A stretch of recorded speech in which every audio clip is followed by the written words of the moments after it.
Et puis on parle d'un sport un peu moins populaire, du moins en France, le kung-fu wushu, dont les 14e championnats du monde se tiennent ce week-end à Kazan en Russie. Et figurez-vous que parmi les 12 athlètes français qui y participent, deux jeunes bordelais, Culis Caillou et Benoît Donadieu, ont rencontré pendant un de leurs entraînements. Au Petit Institut de Chine, Juliette Vaucher, 19 ans, et Benoît Denol, 25 ans, s'entraînent depuis avril pour les championnats du monde de kung-fu.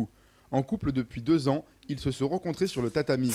Elle est l'enfant prodige du club et lui, professeur. Ils perfectionnent leurs derniers enchaînements avant le grand départ pour la Russie. En général, on s'entraîne 5 à 6 fois par semaine, 2 heures ou 2 heures et demie, ça dépend. Donc en moyenne, c'est une fois par jour avec un jour de repos. Est-ce que je suis en forme? Oui, parce qu'après des mois d'entraînement, forcément, il y a les abdos qui commencent à apparaître, tout ça. C'est plutôt cool. Le wushu, soit l'art de la guerre en chinois. C'est cette discipline du kung-fu qu'ils présenteront devant un jury. Ils y exécuteront des taolu, une série d'enchaînements techniques. J'ai très hâte que ça arrive parce que après de longs mois d'entraînement, niveau physique et moral, ça commence à être dur.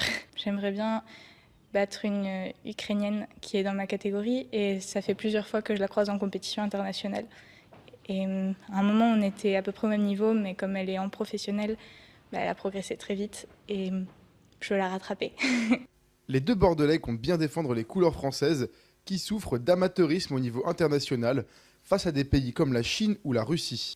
J'aimerais bien que les gens arrêtent d'avoir cette idée reçue sur le kung-fu. Kung Fu Panda, machin.